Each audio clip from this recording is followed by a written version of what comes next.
CTV Calgary, local breaking news. Good afternoon. 2 people have died in a house fire in a community north of Calgary.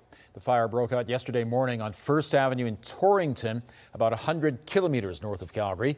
Torrington firefighters were assisted by neighboring departments.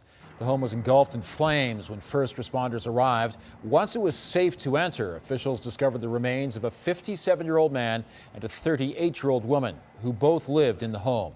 Autopsies are underway. RCMP say the cause of the fire is not believed to be suspicious, but their investigation continues. Search officials in the Crow's Nest Pass are looking at bringing in help from the military as they look for a missing 5-year-old boy. Darius McDougall was reported missing on Sunday. He was camping with his family at the Island Lake campground. He went for a walk with 6 siblings but got separated from them. Multiple agencies are involved in the search, including teams from Alberta and BC.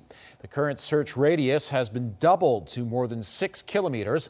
On Wednesday, teams analyzed and dismissed what they thought could be the missing boy's blood. An underwater search also came up empty. Despite some cold nights and long days, officials remain optimistic.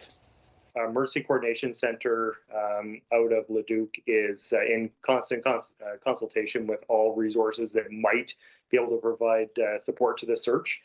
Canadian Armed Forces being one of those. We are working on the assumption that Darius is very much alive, and everyone is working on to a tempo to reflect that.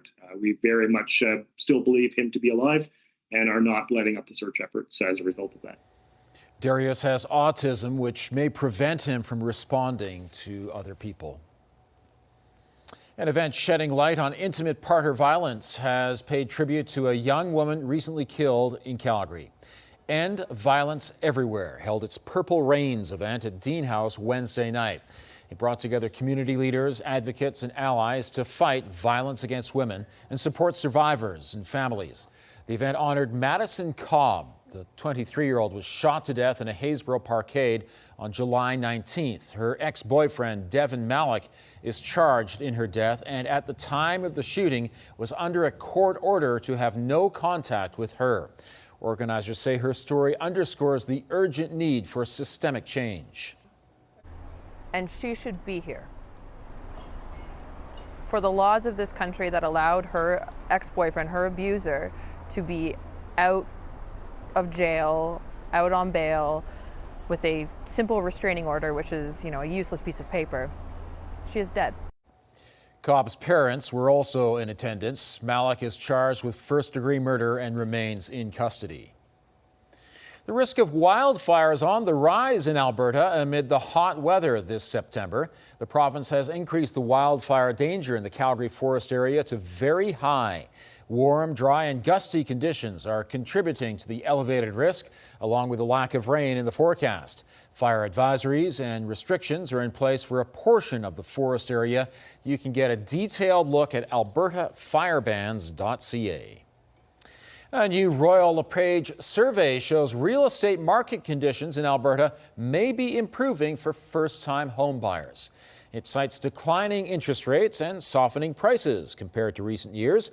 It could be good news for the 13% of Alberta adults who are working toward buying their first home in the next 2 years. Royal LePage found single-family detached properties are the most popular housing type amongst first-time buyers. A giant spider web could be seen on the Mount Royal University campus yesterday, made up of students. Between 500 and 600 students and staff took part in the 3rd annual human spider web on the soccer fields. The event stems from a story from Elder Roy Bearchief's late older brother about the spider web and its interconnectedness with society. By taking its physical form, it's meant to teach students to respond to vibrations, much like when something lands in a spider's web.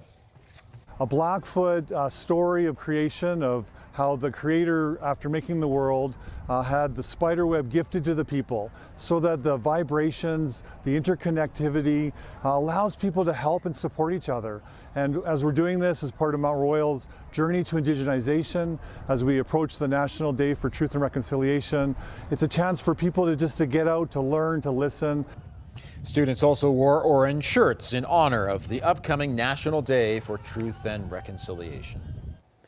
Calgary native Danielle Bartholomew Poyser has been appointed music director of the National Youth Orchestra of Canada for the 2026 and 27 seasons. The University of Calgary grad went from William Aberhart High School eventually to the New York Philharmonic, Chicago Symphony, and the LA Philharmonic. He says he's both honored and excited, planning to create performances that speak to all Canadians and to nurture musicianship at the highest level. Calgary's Animal Services Centre is seeking forever homes for several felines from 2 months to 8 years old. This week's adoption event is perfect if you would like to add a cat to your family. You don't need to make an appointment, and there are about 60 cats available for about $90 each. If you choose to adopt, you will get a carrier to take your cat home in, some food, and a medical and vaccination history. You can visit the center on Portland Street Southeast today and Friday between 10 and 5 and Saturday from 10 to 3. FIFA has unveiled a trio of mascots for the upcoming World Cup of Soccer in North America.